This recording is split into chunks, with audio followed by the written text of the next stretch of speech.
পশ্চিমবঙ্গে ভোট পরবর্তী পরিস্থিতি এখন রীতিমতো ফুটছে। চলুন আজকের এই বিশ্লেষণে সরাসরি এই উত্তেজনার কেন্দ্রে ঢোকা যাক। ইভিএম বা ভোটিং মেশিনের নিরাপত্তা নিয়ে হুট করেই এক বিশাল বিতর্ক মাথাচাড়া দিয়ে উঠেছে। ব্যাপার কি? নাটকের শুরু একটা ভিডিও থেকে।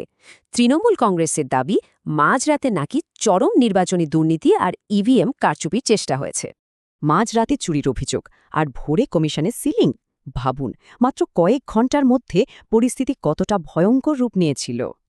টানা ৩ ঘণ্টা পর ভবানীপুর স্ট্রংরুম থেকে বেরিয়ে মুখ্যমন্ত্রী একেবারে কড়া আর লড়াকু মেজাজে বার্তা দিয়েছেন। অন্যদিকে বিজেপি কিন্তু পাত্তা দিচ্ছে না। তাদের সোজা কথা, হার নিশ্চিত জেনেই এসব স্রেফ পরাজয়ের অজুহাত।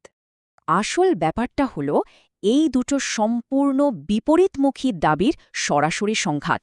একদিকে কারচুপির অভিযোগ, অন্যদিকে নাটক বলার দাবি। এই তুমুল রাজনৈতিক ঝড়ের মধ্যে আসরে নামে নির্বাচন কমিশন। তারা কারচুপির সব অভিযোগ পুরোপুরি উড়িয়ে দিয়েছে। কমিশন কোনো ঝুঁকিই নেয়নি। স্ট্রংরুমগুলো এখন সিসিটিভি আর একাধিক স্তরের নিশ্ছিদ্র নিরাপত্তার চাদরে একেবারে মোড়া। শুধু তাই নয়, ভোট পরবর্তী হিংসা রুখতে রাজ্যে এখনও ৭০০ কোম্পানি কেন্দ্রীয় বাহিনী কড়া পাহারায় মোতায়েন রয়েছে। রাজ্যের এই স্পর্শকাতর পরিস্থিতিতে মুখ্য নির্বাচনী আধিকারিক একদম জিরো টলারেন্স নীতি নিয়েছেন। গণ্ডগোল করলেই সোজা গ্রেফতার। এবার একটু সংখ্যার দিকে তাকানো যাক।